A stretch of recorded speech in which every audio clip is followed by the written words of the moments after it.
जो सिप्रस से गाज़ा के लिए पहली शिप निकली थी वो गाज़ा में पहुंच चुकी है। और इसकी जो घोषणा है वो स्पेनिश अमेरिकन शेफ जोसे एंड्रेस ने की है। जोसे एंड्रेस ने ही ये जो सप्लाई है वो भेजी अपनी तरफ से चैरिटी के रूप में। ये जो शिप निकली थी ये सिप्रस से ट्यूसडे के दिन निकली थी और आज के दिन ये पहुंच चुकी है गाज़ा में।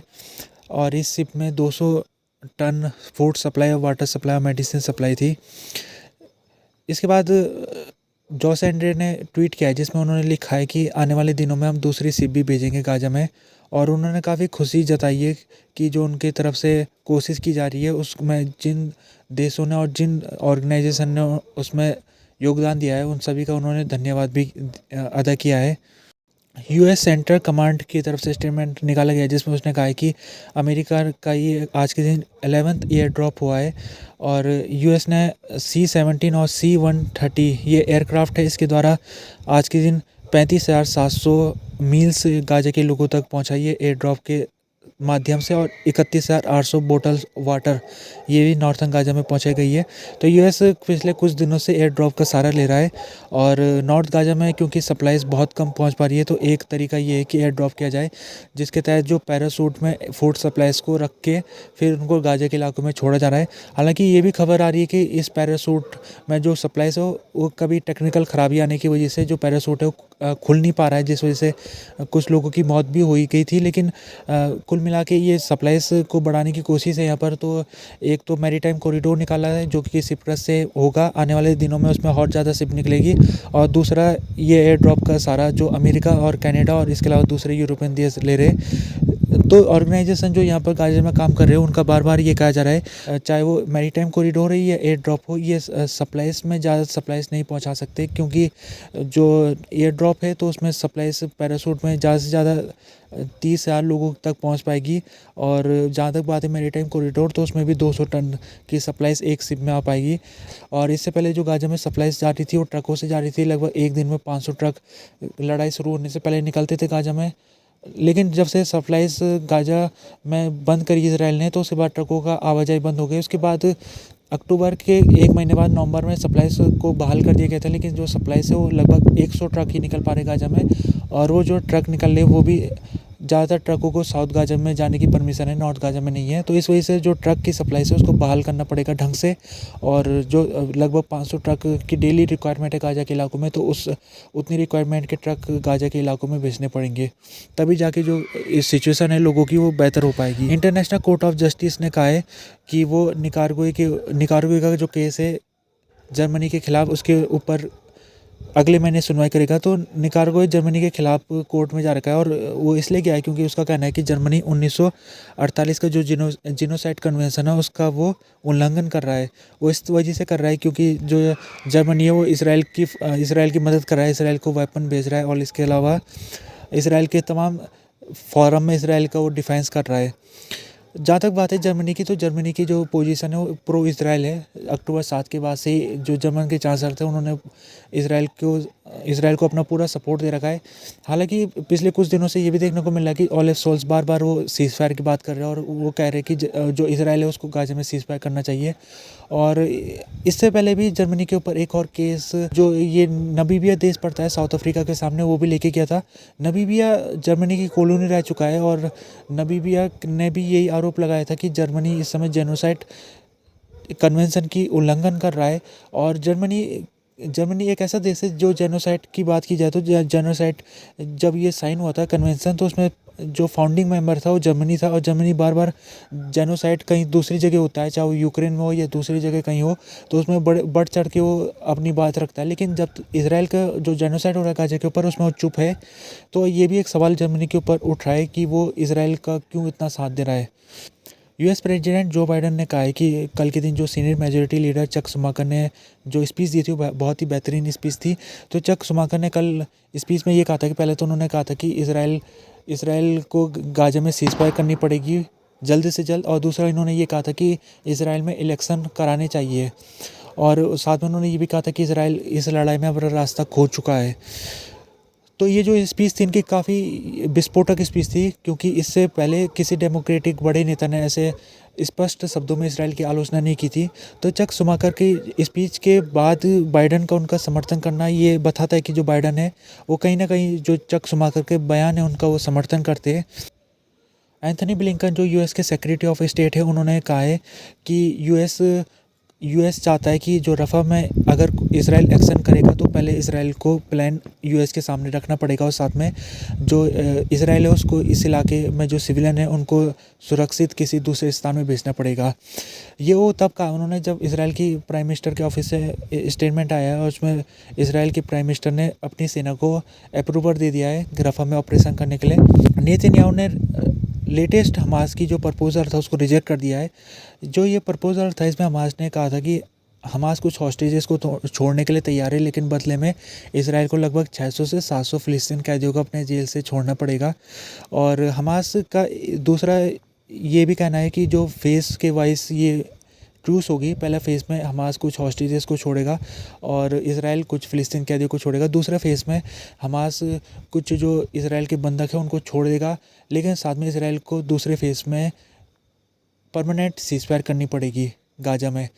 इसराइल इसके लिए तैयार नहीं है। उसने बार बार कहा है कि वो परमानेंट सीज़फायर गाज़ा में नहीं करेगा जब तक वो हमास को नेस्तनाबूद नहीं कर देता। तो इसराइल इसके लिए तैयार नहीं हो रहा है। तो इसी वजह से नेतन्याहू जो इसराइल के प्राइम मिनिस्टर हैं उन्होंने हमास का जो लेटेस्ट ऑफ़र था उसको रिजेक्ट कर दिया है। समी अबू जूरी ये सीनियर हमास ऑफिसर हैं, इन्होंने रियूटर के साथ बातचीत में कहा है कि इसराइल ने जो ये ऑफ़र को ठुकराया है ये बताता है कि इसराइल की पॉलिसी इस समय हमारे लोगों को ख़त्म करने की है और वो हमारे लोगों का जेनोसाइड करने की कोशिश इसराइल कर रहा है। साथ में उन्होंने ये कहा है कि जो पश्चिम देश है जो कि चाहते कि सीज़फायर हो गाज़ा में, उनको इसराइल के ऊपर प्रेशर बनाना चाहिए और सीज़फायर कराना चाहिए। आयरलैंड के प्राइम मिनिस्टर अभी अमेरिका पहुँचे हुए। अमेरिका में उन्होंने पहुँच के इमीडिएट सीज़फायर की बात रखनी है सामने। तो जहाँ तक बात है आइलैंड की है, तो आइलैंड एक ऐसा देश है जो लंबे समय से वो इसराइल का आलोचना करता रहा है, और जब भी इसराइल गाज़ा के ऊपर कार्रवाई करता है तो इसकी आलोचना आइलैंड द्वारा होती है। तो आइलैंड के जो प्राइम मिनिस्टर है उन्होंने जब वाइट हाउस पहुंचेंगे तो इस बात को रखेंगे सामने, और साथ में इमीडिएट सीज़फायर की बात रखेंगे। और जहाँ तक आइलैंड में आज के दिन जो अमेरिका की एम्बेसी है उनके बाहर कुछ लोगों ने प्रदर्शन किया जिसमें वो सीज़फायर का बैनर लेके हुए खड़े थे, और उन्होंने बाइडन से भी आह्वान किया कि बाइडन इसराइल के ऊपर प्रेशर डाले और सीज़फायर कराए। यहाँ पर उनरो की फंडिंग को आज के दिन ऑस्ट्रेलिया ने बहाल कर दिया है। ऑस्ट्रेलिया और डेनमार्क ने भी फंडिंग को बहाल किया है। तो ऑस्ट्रेलिया और डेनमार्क की फंडिंग बहाल होने के बाद उनरो को काफ़ी सपोर्ट मिलेगा। अभी कुछ दिन पहले जो स्वीडन था और कनाडा उसने भी उनरो की फंडिंग को बहाल कर दिया था। तो लगातार ये जो देश कुछ दिन पहले जिन्होंने उनरो की फंडिंग को बंद किया था जनवरी के महीने में, वो लगातार धीरे धीरे करके उनरो की फंडिंग को बहाल कर रहे हैं। और वजह ये है कि जो आरोप उनरो के ऊपर लगे कि उनरो के कुछ मेंबर हमास के साथ मिलकर उन्होंने 7 अक्टूबर के दिन हमला किया था, वो आरोप इसराइल द्वारा लगाए गए थे, लेकिन वो आरोप अभी तक साबित नहीं हो पाए। तो इसी वजह से जो देश फंडिंग जिन्होंने आरोप आने के बाद जिन्होंने फंडिंग बंद कर दी थी, उन्होंने अब फंडिंग दोबारा से चालू कर दिए क्योंकि आरोप सिद्ध नहीं हो पा रहे। तो ऑस्ट्रेलिया की जो फंडिंग शुरू हुई है आज के दिन, तो उसमें ऑस्ट्रेलिया के मंत्री ने साफ साफ कह दिया है, और उन्होंने कहा है कि जो गाज़ा में इस समय सिचुएशन है वो बहुत ही मुश्किल है लोगों के लिए। तो इस वजह से UNRWA जो कि एक महत्वपूर्ण ऑर्गेनाइजेशन है, लोगों की मदद करता है, तो उसको फंडिंग जारी करना ज़रूरी है। साथ में उन्होंने ये कहा कि जो एविडेंस अभी तक हमारे सामने आए उससे ऐसा नहीं लगता कि जो आरोप इसराइल द्वारा लगाए गए थे उस आरोप में कोई दम है। साथ में जो डेनमार्क की तरफ से भी स्टेटमेंट है, डेनमार्क ने कहा कि हमने UNRWA के साथ एक एग्रीमेंट साइन किया है जिसके तहत UNRWA इंटरनल इन्वेस्टिगेशन को मजबूत करेगा, और वो अगर कोई उसके मेंबर जो उसके स्टाफ मेंबर है अगर वो हमास के साथ मिले हुए पाए जाते हैं तो उनके ऊपर कार्रवाई भी UNRWA करेगा। वेस्ट बैंक का जो इलाका है जहाँ पर इस समय फ़िलिस्तीन अथॉरिटी की सरकार है, वहाँ पर नए प्राइम मिनिस्टर चुन लिए गए। तो नए प्राइम मिनिस्टर के रूप में मोहम्मद मुस्तफ़ा को चुना गया है।